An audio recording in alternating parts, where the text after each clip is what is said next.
तुम्ही पाहत आहात MCN न्यूज मराठी। राज्यातील शेतकरी कर्जबाजारीपणा, वाढता शेती खर्च आणि शेतीमालाला योग्य भाव मिळत नसल्याने आर्थिक संकटात सापडला आहे शेतकरी। सरसकट कर्जमाफीच्या मागणीसाठी सुरू असलेल्या आंदोलनाला पाठिंबा देत वाशिम जिल्ह्याच्या अडोळी येथील शेतकऱ्यांनी सरकारच्या निषेधार्थ दुचाकी जाळून तीव्र नाराजी व्यक्त केली आहे। क्रांतिकारी शेतकरी संघटनेचे नेते रविकांत तुपकर यांच्या नेतृत्वाखाली सुरू असलेल्या आंदोलनाला पाठिंबा देत शेतकरी रस्त्यावर उतरले।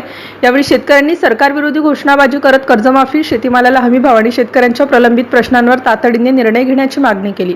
वाढता उत्पादन खर्च, नैसर्गिक संकटे, बाजारभावातील घसरण आणि कर्जाचा वाढता बोजा यामुळे शेतकरी अडचणीत आला असल्याचे आंदोलनकर्त्यांनी सांगितले।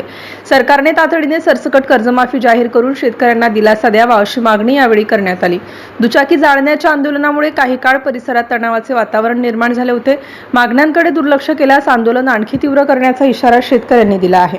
MCN न्यूज मराठीकरिता विश्वास कुटे, वाशिम।